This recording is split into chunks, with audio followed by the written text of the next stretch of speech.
ശ്രീനാരായണ ഗുരുദേവൻ്റെ ജന്മദിനമാണ് ചതയം. സാധാരണഗതിയിൽ മുഖ്യധാരാ മാധ്യമങ്ങളൊക്കെ ആഘോഷിക്കും. ആരെങ്കിലും കൊണ്ട് ലേഖനമൊക്കെ എഴുതിക്കും. പക്ഷേ എങ്ങും തൊടാതെ ഒക്കെയുള്ള അദ്ദേഹം എഴുതിയ രചനകളെ പറ്റിയോ. പക്ഷെ സമീപകാലങ്ങളിലായിട്ട് നാരായണ ഗുരുദേവൻ സനാതനധർമ്മിയൊന്നുമല്ല, പുരോഗമനവാദിയായിരുന്നു എന്ന് പറഞ്ഞൊരു അജണ്ട ചില കേന്ദ്രങ്ങൾ, പ്രത്യേകിച്ച് കപട മതേതരവാദികൾ, മാർക്സിസ്റ്റുകൾ, കമ്മ്യൂണിസ്റ്റുകൾ അവരുടേതാക്കി മാറ്റാനുള്ള ശ്രമത്തിൻ്റെ ഭാഗമായിട്ട് ചെയ്യാറുണ്ട്. ഇത് കുമാരനാശാനെ പറ്റിയും ചെയ്യും. കാരണം കുമാരനാശാൻ്റെ ചിന്താവിഷ്ടയായ സീത ഇതൊക്കെ പറയും, ദുരവസ്ഥ ഇങ്ങനെ ഒക്കെ പറയും. അല്ല, ഏറ്റവും കൂടുതൽ മിസ്യൂസ് ചെയ്തേക്കുന്ന ദുരവസ്ഥയാണ്. അപ്പോൾ അദ്ദേഹവും സ്തോത്രകൃതികൾ ധാരാളം എഴുതിയിട്ടുണ്ട്. ഇതിനെപ്പറ്റി മിണ്ടില്ല. ഇതുപോലെ ശ്രീനാരായണ ഗുരുദേവൻ എഴുതിയിട്ടുള്ള സ്തോത്രകൃതികൾ ധാരാളമുണ്ട്. ഇതിനെപ്പറ്റി പറയില്ല. രാധാകൃഷ്ണൻ തന്നെ എന്നോട് മുമ്പൊരിക്കൽ സംസാരിച്ചപ്പോൾ PSC ചെയർമാനായിരിക്കുമ്പോൾ മണ്ണന്തലയിൽ നിന്നുള്ളൊരു കുട്ടിയെ ഇൻ്റർവ്യൂ ചെയ്തു. അപ്പോൾ നാരായണ ഗുരു എഴുതിയ മണ്ണന്തല ദേവീസ്തവം ചൊല്ലാൻ ആവശ്യപ്പെട്ടു. ആ കുട്ടിക്ക് അറിയില്ലായിരുന്നു എന്ന് പറഞ്ഞിട്ടുണ്ട്.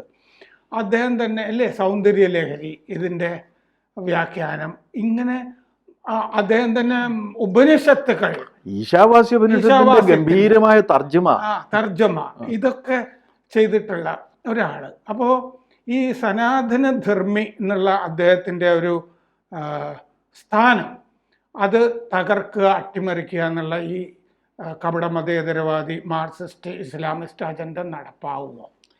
അത് ഒരു കാര്യമുള്ളതെന്ന് വെച്ചാൽ, ആദ്യം ഇവർ കൈവച്ചത് ശങ്കരാചാര്യരെയാണ്. ശങ്കരാചാര്യർ എന്താ ചെയ്തതെന്ന് വെച്ച് കഴിഞ്ഞാൽ, ശങ്കരാചാര്യരെ സാമൂഹിക വിരുദ്ധൻ ആണ് എന്ന ഒരു ഇമേജിൽ സ്ഥാപിക്കാൻ വേണ്ടിയിട്ടാണ് പരിശ്രമിച്ചത്. കാരണം അദ്ദേഹം ഉരുക്കൊഴിക്കുന്ന പരിപാടി, അതെ, ഈ ഉരുക്കൊഴിക്കലും, പിന്നെ ആരെങ്കിലും എവിടെയെങ്കിലും വേദം പറയുന്നത് കേട്ടിട്ടുണ്ടെങ്കിൽ അവിടെ പോയിട്ട് അവൻ്റെ ജാതി ചോദിച്ചിട്ട് അവനെ തല്ലിക്കൊല്ലുക തുടങ്ങിയിട്ടുള്ള കാര്യങ്ങളൊക്കെ ഇദ്ദേഹം ചെയ്തു.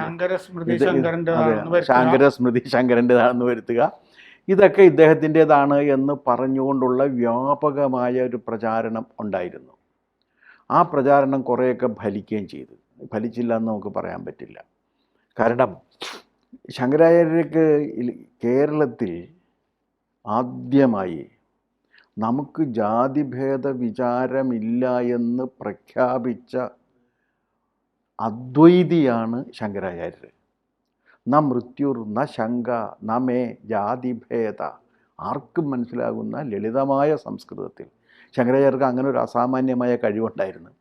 ലളിതമായ സംസ്കൃതത്തിൽ എഴുതാനുള്ള അസാമാന്യമായ കഴിവ് ഉണ്ടായിരുന്നു. അസാമാന്യമായ സംഗീത ധാര അതിൽ ഉണ്ടായിരുന്നു ആ കൃതികളിലൊക്കെ. ആ ശങ്കരാചാര്യരെ ഇങ്ങനെ വെച്ചിട്ട് ശങ്കരാചാര്യരെ കൈകൊണ്ട് തൊടാൻ വയ്യാത്തൊരവസ്ഥയിൽ എത്തിക്കുന്നതിൽ ഈ പറഞ്ഞ പുരോഗമനവാദികൾ വിജയിച്ചു എന്നുള്ളതാണ്. ആ വിജയിച്ചതിൻ്റെ അടുത്ത പടിയായിട്ടാണ് ഇവർ ശ്രീനാരായണ ഗുരുവിനെയും കയറിപ്പിടിച്ചത്. ശ്രീനാരായണ ഗുരുവിനെ കയറിപ്പിടിക്കുന്ന സമയത്ത് ഇവരുടെ ലക്ഷ്യം എന്താണെന്ന് വെച്ചാൽ, ശ്രീനാരായണ ഗുരു പാശ്ചാത്യ തത്വചിന്തയിൽ അധിഷ്ഠിതമായ യുക്തിവാദം എന്ന് പറഞ്ഞ സാധനമാണ്, അലമ്പ് സാധനം. ദൈവം എവിടെയുണ്ട് എന്നൊക്കെ ചോദിക്കുകയും ദൈവം ഇവിടെ ഇല്ല എന്ന് പറയുകയും, അതിൻ്റെ ഏറ്റവും നല്ല ഉദാഹരണം, ആദ്യമായിട്ട് ഈ ചന്ദ്രനിലിറങ്ങിയപ്പോൾ അവിടെ ദൈവത്തെ കണ്ടില്ല എന്ന് മോസ്കോ അന്ന് ഭരിച്ചിരുന്ന ഏതോ ഒരു ശുംഭൻ എന്ന് പറഞ്ഞാൽ പ്രകാശം വരുത്തുന്നവൻ പറഞ്ഞതായിട്ട് ഞാൻ വായിച്ചിട്ടുണ്ട്. അയാളുടെ പേര് രാമൻ അറിയാവുന്നതാണ്. അദ്ദേഹം പറഞ്ഞ് ഇതുപോലുള്ള പമ്പര വിഡ്ഢിത്തങ്ങൾ യുക്തിവാദത്തിൻ്റെ പേരിൽ പ്രചരിപ്പിക്കപ്പെടുന്നൊരു കാലത്ത് ദൈവത്തെ തൊട്ട് കാണിച്ചു തരൂ തുടങ്ങിയിട്ടുള്ള കാര്യങ്ങൾ, ദൈവം എനിക്കത് തന്നില്ല, ദൈവം എന്താ ഗ്രോസറി സ്റ്റോറുകളിൽ നടത്തുകയാണ് അതും ഇതൊക്കെ കൊടുക്കാനായിട്ട്, അങ്ങനെയൊക്കെ പറയുന്ന രീതിയിൽ ദൈവത്തിനെതിരെയുള്ള ഇവരെല്ലാവരും കൂടി ചേർന്നുകൊണ്ട് ശ്രീനാരായണ ഗുരു പാശ്ചാത്യ തത്വചിന്തയിൽ അധിഷ്ഠിതമായിരിക്കുന്ന സിദ്ധാന്തങ്ങൾക്ക് പ്രചാരം കൊടുത്ത ഒരാളാണ് എന്ന് വരുത്തി തീർക്കാൻ ശ്രമിക്കുകയുണ്ടായി. അതുകൊണ്ടാണ് ശ്രീനാരായണ ഗുരുവിൽ യുക്തിവാദം ഉണ്ടെന്ന് കണ്ടെത്തി, ശ്രീനാരായണ ഗുരുവിൽ മാർക്സിസം ഉണ്ടെന്ന് കണ്ടെത്തി, ശ്രീനാരായണ ഗുരുവിൽ സാമൂഹിക നവോത്ഥാനം എന്ന് ഇവരുദ്ദേശിക്കുന്ന കാര്യങ്ങളുടെ അന്തസത്തകളുണ്ടെന്ന് കണ്ടെത്തി പ്രചരിപ്പിച്ചുകൊണ്ട് ശ്രീനാരായണ ഗുരുദേവന് ഒരു പാശ്ചാത്യനായി പ്രതിഷ്ഠിക്കാനുള്ള ശ്രമം വ്യാപകമായിട്ട് നടന്ന് ഒരു ശുംഭൻ കുമാരനാശാനെ ഒക്ടോബർ വിപ്ലവം സ്വാധീനിച്ചിട്ടുണ്ട് എന്ന് എഴുതി അടുത്ത കാലത്ത് കണ്ടു. അല്ല, എന്നിട്ട് അതിന് മുൻപൊരിക്കൽ എഴുതിയപ്പോൾ രാമൻ തന്നെ അതിരൂക്ഷമായിട്ട് അതിനോട് പ്രതികരിച്ചത് ഞാൻ വായിച്ചിട്ടുണ്ട്. കാരണം ഒക്ടോബർ വിപ്ലവവും കുമാരനാശാനും തമ്മിൽ 18 നടക്കുന്ന, കാരണം നാരായണ ഗുരുവും കുമാരനാശാനും ജീവിച്ചിരിക്കുന്ന കാലത്ത് തന്നെ ഒക്ടോബർ വിപ്ലവവും ലെനിനും ഒക്കെ ഉണ്ട്. കുമാരനാശാൻ നല്ല ഒന്നാം തരം പത്രാധിപര്. എവിടെയെങ്കിലും ഒരു സ്ഥലത്ത് ലെനിൻ എഴുതിയിട്ടുണ്ടോ? അല്ല, അതിനേക്കാളെല്ലാം ഇവര് ലെനിന്റെ ഏത് സ്വാധീനമാണുള്ളതെന്ന്, ഏത് സ്വാധീനം, അങ്ങനെ ഒരു സംഗതിയേ ഇല്ലല്ലോ. പക്ഷെ എന്നാലും ഒക്ടോബർ വിപ്ലവം കണ്ടിട്ടാണ് ശ്രീനാരായണ ഗുരുദേവൻ ജീവിച്ചിരുന്നതെന്നൊക്കെ അങ്ങനെ ഉള്ള ഒരു ശ്രമം ആസൂത്രിതമായി നടന്നത് പിന്നെ ശ്രീനാരായണ ഗുരുവിൻ്റെ അവസ്ഥയിലാണ്.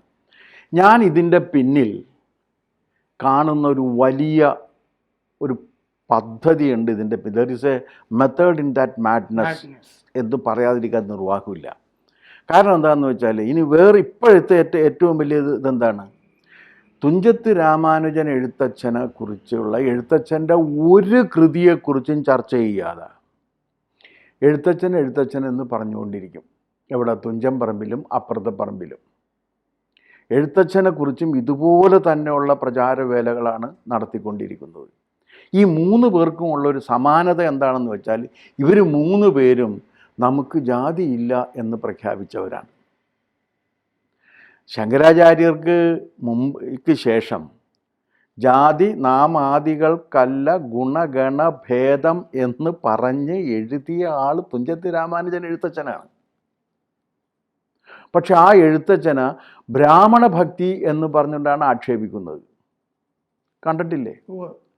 ബ്രാഹ്മണ ഭക്തി എന്ന് പറഞ്ഞിട്ട് ആക്ഷേപിച്ചു കളയും. എഴുത്തച്ഛൻ എന്താണ് എഴുതിയതെന്നോ എഴുത്തച്ഛൻ എന്താണ് പറഞ്ഞതെന്നോ, ഋതുവായ പെണ്ണിന്, ഇരപ്പന്, ദാഹകന്, പതിതന്, അഗ്നി അജനം ചെയ്ത ഭൂസുരന് അന്ന് എഴുതാൻ ധൈര്യം കാണിച്ച ആളാണ്. അഗ്നിഹോത്രിക്കും എരപ്പനും ദാഹകൻ എന്ന് പറഞ്ഞാൽ അറിയാമല്ലോ, ഈ ശവം ചുടുന്നവനും, ഋതുവായ പെണ്ണിനും, ഈ ഋതുവായ പെണ്ണിന് അയിത്തം കൽപ്പിക്കുന്ന ഇപ്പം പറയുന്ന പുരോഗമനം, അതിൽ അയിത്തം കൽപ്പിക്കേണ്ട കാര്യമില്ല എന്ന് പറയുന്ന പുരോഗമനം കൊണ്ടുവന്ന ആൾ എഴുത്തച്ഛനാണ്. ആരും പറയാറില്ല. നമ്പൂതിരി ഇല്ലങ്ങളിലാണ് 5-ാം പുര ഉണ്ടായത്. അല്ല, അതിപ്പോൾ ആരും പറയാറില്ല. അങ്ങനെ പറഞ്ഞ ആ എഴുത്തച്ഛനാ പിന്തിരിപ്പനായിട്ടും സമൂഹത്തിൻ്റെ തിന്മയിലേക്ക് പോകുന്ന ആളായിട്ടും ബ്രാഹ്മണരെ സഹായിക്കുന്നതിന് വേണ്ടിയാണ് എഴുതിയിരിക്കുന്നത് എന്നും പറഞ്ഞുകൊണ്ട് ബ്രാഹ്മണരുടെ പാദപൂജ ചെയ്ത ആളാണ് എന്ന് പറഞ്ഞുള്ള സ്ഥാപനം. അപ്പോൾ ഇതിലെന്താണ് ഒരു കോമൺ ആയിട്ടുള്ളൊരു കാര്യം എന്താണെന്ന് വെച്ചാൽ, സനാതനധർമ്മത്തെ ആസ്പദമാക്കിക്കൊണ്ട് അവർ ജീവിച്ചിരുന്ന കാലത്തെ വ്യാഖ്യാനിക്കുകയും ആഖ്യാനം ചെയ്യുകയും ചെയ്ത ഈ മഹാപുരുഷന്മാരെ അധിക്ഷേപിക്കുന്നതിനുള്ള ആസൂത്രിതമായൊരു ശ്രമമുണ്ട്. ആ ശ്രമത്തിൽ യൂറോസെൻട്രിസ്റ്റുകളായിട്ടുള്ള എല്ലാവരും ഉണ്ട്. ആ ശ്രമത്തിൽ ക്രിസ്ത്യൻ ഫണ്ടമെൻ്റലിസ്റ്റുകളായിട്ടുള്ളൊരു ഇൻ്റലക്ച്വൽ വിഭാഗം ഉണ്ടായിരുന്നു. രാമനത് എന്നേക്കാൾ ഭംഗിയായിട്ട് അറിയാവുന്നതാണ്. അവർ ഈ എന്താണ് ഇയാളുണ്ടല്ലോ, മാക്സ് മുള്ളർ തുടങ്ങി ഇങ്ങോട്ട് വന്നേക്കണ എല്ലാവരുടെയും ഉള്ളിലിരിപ്പ് രാമൻ അതിനെക്കുറിച്ച് എഴുതിയിട്ടുണ്ട്. അപ്പോൾ ഇവരുടെ ഒരു പിന്തുണ ഉണ്ടായിരുന്നു. ഇസ്ലാമിസ്റ്റുകളുടെ പിന്തുണ ഉണ്ടായിരുന്നു. കാരണം ഇസ്ലാമിസ്റ്റുകൾക്ക് എന്താ പ്രശ്നം എന്ന് വെച്ചാൽ, അന്നും ഇന്നും എന്നും ഉള്ളൊരു പ്രശ്നം എന്ന് വെച്ച് കഴിഞ്ഞാൽ, ഇസ്ലാം വന്നതിന് ശേഷമാണ് ലോകത്ത് പുരോഗതി ഉണ്ടായത് എന്ന് അവർക്ക് വലിയ നിർബന്ധമുണ്ട്. അവർ സയൻറ്റിസ്റ്റുകളായിരുന്നു എന്ന് അവർ ബാധിച്ചുകൊണ്ടിരിക്കും. അവർ മാത്തമാറ്റിക്സിൽ വലിയ സംഭാവന നടത്തിയിട്ടുണ്ട്. ഇങ്ങനെ ഒരുപാട് കാര്യങ്ങൾ, ആറ്റോമിക് ഫിസിക്സ് വരെ പ്രവാചകൻ കണ്ടെത്തിയതാണെന്ന് പറയുന്ന തരത്തിലുള്ള ഈ വിഭാഗങ്ങൾ മുഴുവനും ഒരുമിച്ച് ചേർന്നുകൊണ്ട് സനാതനധർമ്മത്തെ അപഹസിക്കുന്നതിന് വേണ്ടിയുള്ള ആസൂത്രിത ശ്രമത്തിൻ്റെ ഭാഗമായിട്ട് കൂടിയാണ് ഈ സനാതനധർമ്മത്തിന് വേണ്ടിയല്ല ശ്രീനാരായണ ഗുരുദേവൻ നിലകൊണ്ടത് എന്ന് പറയുന്നത്. ഒന്നാമത്, സനാതനധർമ്മത്തിൻ്റെ അടിത്തറ എന്ന് പറഞ്ഞാൽ അദ്വൈത ദർശനമാണ്. എന്താ അദ്വൈതം? വളരെ ലളിതമാണ്. രണ്ടല്ല എന്ന് പറയുന്നതാണ് അദ്വൈതം. ഒന്നാണ് എന്നാണ് അതിനെ ദുർവ്യാഖ്യാനം ചെയ്യുന്നത്. അല്ല, ഏകമാണ്, കേവലമാണ്. ഈ കേവലം എന്നൊരു സങ്കല്പം വന്നാലുള്ളൊരു ഗുണം എന്താണെന്നറിയാമോ? നമുക്ക് നമ്മുടെ രീതിയിൽ ഇതിനെ അനുഭവിക്കാനുള്ള സ്വാതന്ത്ര്യമുണ്ട് അതിനകത്ത്. ഇപ്പോൾ ഈ കാണുന്ന മേശയായിട്ടും മരം കൊണ്ടുണ്ടാക്കിയതായിട്ടും ഞാൻ അനുഭവിക്കുമ്പോൾ ഒരു ഗണിതശാസ്ത്രത്തിന് ഇതിൽ ഒരു ഊർജ സംഘാതമാണ് എന്ന് അനുഭവിക്കാനുള്ള സ്വാതന്ത്ര്യം ഈ സത്യം കേവല സ്വഭാവിയാണ് എന്ന ഋഗ്വേദ മന്ത്രത്തിൽ അന്തർലീനമാണ്. അതായത് ഒരു ജാതി, ഒരു മതം, ഒരു ദൈവം എന്ന് പറയാൻ കഴിയണം എന്നുണ്ടെങ്കിൽ, ഒരു ജാതി എന്ന് പറഞ്ഞാൽ ഒന്ന് എന്ന അർത്ഥത്തിലല്ല. ഒരു എന്ന മലയാള വാക്ക് എന്താ സംഭവം? അതൊരു ഇതാണ്, ബഹുവചനത്തിൽ ഉപയോഗിക്കുന്നതാണ്. എനി എന്നുള്ള അർത്ഥത്തിലാണ്. നമ്മൾ എ മാൻ എന്ന് പറയില്ലേ? എ മാൻ എന്ന് പറഞ്ഞു കഴിഞ്ഞാൽ അതിനകത്ത് ഇൻഡെഫിനിറ്റ് നമ്പറാണുള്ളത്. അതിനകത്ത് it is A plural, in the plural sense V are using. Any മാൻ എന്ന അർത്ഥത്തിലാണ്. അതാണ് ഒരു മനുഷ്യൻ എന്ന് പറഞ്ഞാൽ ഏതൊരു മനുഷ്യനും എന്ന അർത്ഥത്തിലാണ്. ഏതൊരു മനുഷ്യനും, ഏതൊരു ജാതിയും, ഏതൊരു മതവും അതുണ്ട് മനുഷ്യർക്ക്. അതിനെ ആ യാഥാർത്ഥ്യമായി കണ്ടുകൊണ്ട് അതിൻ്റെ അടിസ്ഥാനത്തിൽ ഭേദവിചാരം പാടില്ല എന്നാണ് ഗുരുദേവൻ പറഞ്ഞത്. അതാണ് ജാതിഭേദം. എന്താ ഭേദവിചാരം വന്നു കഴിഞ്ഞാൽ? മതദ്വേഷം വരും. ഭേദവിചാരം വന്നു കഴിഞ്ഞാൽ നമ്മൾ രണ്ടിൽ ആരാണ് കേമൻ എന്നൊരു ചോദ്യം ചോദിച്ചു കഴിഞ്ഞാൽ നമ്മൾ രണ്ടുപേരും എന്തു പറയും? ഞാൻ തന്നെയാണെന്ന് പറയും. അല്ല, അതിൽ ഞാൻ പറയുന്നത് കാഫറുകൾ ഒരു കാരണവശാലും കേമന്മാരല്ല. കാഫറുകളല്ല മുസ്ലിമിനെ സംബന്ധിച്ചിടത്തോളം. ഇത് ഈ പ്രവാചക മതങ്ങൾ എന്ന് പറയുന്ന എബ്രഹാമിക് റിലീജിയനിലെല്ലാം ഈ പ്രശ്നമുണ്ട്. അതിവിടെ മാത്രമല്ല, എബ്രഹാമിക് റിലീജിയനിൽ ഈ പ്രശ്നമുണ്ട്. ആ എബ്രഹാമിക് റിലീജിയൻ്റെയും ഗ്രീക്ക് തത്വചിന്തയുടെയും യുക്തിഘടനയിലെ പിന്തുണ തേടി വന്നിട്ടുള്ള എല്ലാവരും ഈ വിഭജനം അംഗീകരിച്ച് ദ്വൈതം പറയും. മാർക്സ് വിഭജനം അംഗീകരിച്ച് ദ്വൈതം പറഞ്ഞൊക്കെയാണ്. ഉള്ളവനും ഇല്ലാത്തവനും തമ്മിൽ കണ്ട ഒരുത്തൻ മറ്റവനെ കൊല്ലണം. മുസ്ലിം അമുസ്ലിം തമ്മിൽ കണ്ട ഒരുത്തൻ മറ്റവനെ കൊല്ലണം. വിശുദ്ധൻ പാപി, പാപിയുടെ കാര്യം പോക്കാണ്, അവൻ നരകത്തിലേക്ക് പോയിക്കോളും. ഇങ്ങനെ ഈ വിഭജനത്തെ അംഗീകരിക്കുന്നുണ്ട് ഇവരെല്ലാം. ഈ വിഭജനത്തിന് അതീതമായിരിക്കുന്ന ഒരു ദർശനം, ആ വിഭജനത്തിന് അതീതമായിരിക്കുന്ന ഒരു ദർശനം വരുമ്പോഴാണ് മതം ഏതായാലും മനുഷ്യന് നന്നാകാൻ കഴിയുമെന്ന് പറയുന്നത്. ഇത് എബ്രഹാമിക് റിലീജിയൻസ് അംഗീകരിക്കുന്നില്ല. ഈ കാര്യം മാർക്സ് അംഗീകരിക്കുന്നില്ല. ഈ കാര്യം യൂറോപ്പിൻ്റെ ഒരു തത്വഘടനയിലും വരുന്നില്ല. ഞാൻ യാദൃച്ഛികമായിട്ട് ഈ കഴിഞ്ഞ ദിവസം ഒരു ചെറിയ സംഭവം, നമ്മുടെ ഒ വി വിജയനും നരേന്ദ്രപ്രസാദ് മാഷും കൂടി നടത്തിയ ഒരു ഇന്റർവ്യൂ ടി വിയിൽ അതിൻ്റെ ശംഖുമുഖത്ത് വെച്ച് അതിൻ്റെ ഒരു വീഡിയോയിൽ വിജയൻ പറയുന്നുണ്ട്, ഈ പാശ്ചാത്യ സങ്കല്പത്തിലെല്ലാം ഗ്രീക്ക് തത്വചിന്തയുടെ യുക്തിഘടനക്ക് ഒതുങ്ങുന്ന നായകന്മാരും പ്രതിനായകന്മാരുമാണ് വന്നിരിക്കുന്നത്. നമുക്കതല്ല. അത് ധർമ്മപുരാണത്തിലും പിന്നെ മധുരംഗായതിയിലും ഗുരുസ്വാഗരത്തിലും എല്ലാം വളരെ വ്യക്തമായി പറയുന്നുണ്ട്. ശരിയാണ് അതിനകത്ത്. ഇപ്പോൾ ഗുരുസാഗരം നമ്മൾ വായിച്ചിട്ട് നമ്മൾ പലവട്ടം ചർച്ച ചെയ്തിട്ടുള്ളൊരു സാധനമാണ്. മലയാളത്തിൽ അങ്ങനെ ഉണ്ടായിരിക്കുന്നൊരു നോവൽ അത്യപൂർവമായിട്ടുള്ള ഒന്നാണ്. കാരണം അതിൽ എങ്ങനെയാണ് എന്താണ് ഒരു കാളയെ തല്ലുമ്പോൾ ആ മുതുകത്ത് അടി വീഴുമ്പോൾ ഋഷഭ പിതാമഹൻ കേണു എന്നാണ് എഴുതുന്നത്. അങ്ങനെയൊക്കെ എഴുതാൻ കഴിയുന്ന ഒരു ഭാഷ മാത്രമല്ല അത് വരുന്നത്, ഒരു വലിയ ആധ്യാത്മിക സംസ്കാരം കൂടി കൊണ്ടുവന്നിട്ടുണ്ട്. ആ പുസ്തകം എഴുതി കഴിഞ്ഞപ്പോഴേക്കും വിജയൻ നഷ്ടപ്പെട്ടിരിക്കുന്നു, വിജയൻ വർഗീയവാദിയാണെന്ന് പറഞ്ഞവരുണ്ട്, അങ്ങയുടെ സ്നേഹിതന്മാർ. സത്യത്തിൽ ഈ ശതപഥ ബ്രാഹ്മണം എന്ന് ഞാൻ ആദ്യം വായിക്കുന്ന ഒ വി വിജയന്റെ ഒരു ലേഖനത്തിലാണ്. അത് കഴിഞ്ഞിട്ടാണ് ഞാൻ ഇത് അന്വേഷിച്ചു പോകുന്നത്. വിജയൻ ഇതൊക്കെ അറിയാമായിരുന്നു. അല്ല, വിജയൻ അത് പറഞ്ഞിരിക്കുന്നു. പക്ഷെ അന്ന് ഈ സാഹിത്യകാരന്മാർക്ക് ഈ കാര്യങ്ങളെക്കുറിച്ച് വലിയ ഗ്രാഹ്യം ഉണ്ടായിരുന്നില്ലാത്തത് കൊണ്ട് അവരത് ശ്രദ്ധിച്ചില്ല എന്നുള്ളതാണ്. കാരണം ഇങ്ങനെ ഒരു ഞാൻ ആദ്യമായിട്ടാണ് ഇത് കാണുന്നത്. ഞാനത് ഇതിനു മുമ്പ് ഈ ദൂരദർശനിലൊക്കെ ഇത് വരുന്ന കാലത്ത് ഞാൻ ടി വിയുമായിട്ട് അത്ര വലിയ ബന്ധമില്ലാതിരുന്നത് കൊണ്ട് ഇത് കാണാൻ കഴിഞ്ഞിട്ടില്ല. നരേന്ദ്രപ്രസാദാണ് ഇൻ്റർവ്യൂ നടത്തുന്നത്. നരേന്ദ്രപ്രസാദ് ഇൻ്റർവ്യൂ നടത്തുകയാണ്. ആ സമയത്ത് അദ്ദേഹം ഈ മറ്റേ ഖസാക്കിൻ്റെ ഇതിഹാസത്തിൽ നിന്നുള്ള ഭാഗങ്ങൾ വായിക്കുന്നൊക്കെ അത് ആ ഇൻ്റർവ്യൂ മുഴുവൻ ഞാൻ കണ്ടിട്ടില്ല. എനിക്കത് ഇനിയിപ്പോൾ അത് കാണണമെന്നുണ്ട് എവിടെന്നെങ്കിലും തേടി പിടിച്ചെടുത്തിട്ട്. കാരണം ഈ ആസ്പെക്റ്റ്, കാരണം നമുക്ക് അത് വളരെ ശരിയാണ്. എന്താ കാര്യം എന്ന് വെച്ച് കഴിഞ്ഞാൽ നമ്മുടെ സാഹിത്യത്തിൽ അങ്ങനെ അബ്സല്യൂട്ട് വില്ലനില്ല. അബ്സല്യൂട്ട് നായകനുമില്ല.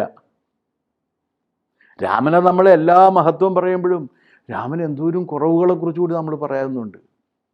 ഇപ്പം രാവണനെ നമ്മൾ എല്ലാ ദോഷം പറയുമ്പോഴും രാവണൻ്റെ മേന്മ കൂടി അത് പറയുന്നുണ്ട്. എഴുത്തച്ഛൻ പോലും രാവണനെ കുറിച്ച് പറയുമ്പോൾ പറയുന്നത് നീലാദ്രി പോലെ നിശാചര നായകൻ എന്നാണ്. നീലസമുദ്രം എന്തൊരു മനോഹരമായിട്ടാണ് അത് അവതരിപ്പിക്കുന്നത്.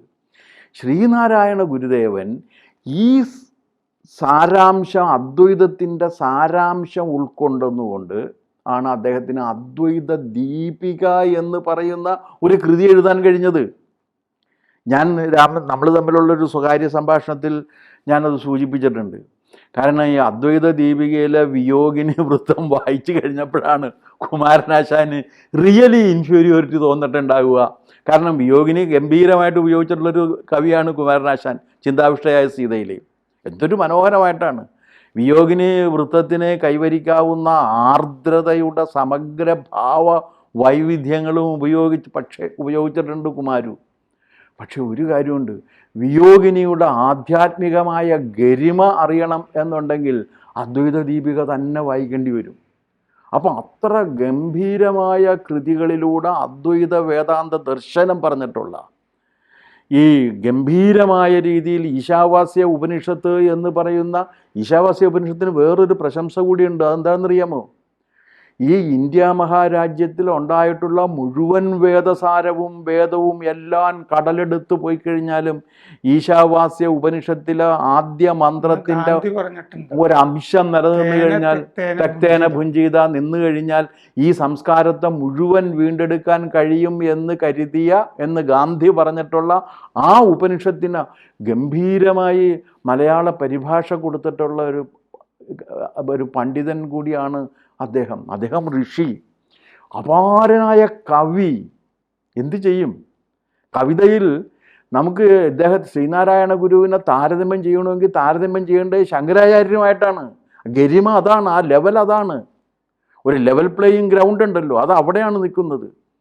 അത്തരത്തിലുള്ള ഗംഭീരമായ ഈ ആധ്യാത്മിക പാരമ്പര്യത്തെ മുഴുവൻ താൻ ജീവിച്ചിരുന്ന കാലത്ത് ഉള്ള ജീവിതവുമായി ബന്ധപ്പെടുത്തി ആഖ്യാനം ചെയ്യുകയും വ്യാഖ്യാനിക്കുകയും ചെയ്ത ഗുരുദേവനെയാണ് നേരത്തെ രാമൻ സൂചിപ്പിച്ച രീതിയിൽ ഇവരെന്ത് ചെയ്തത്?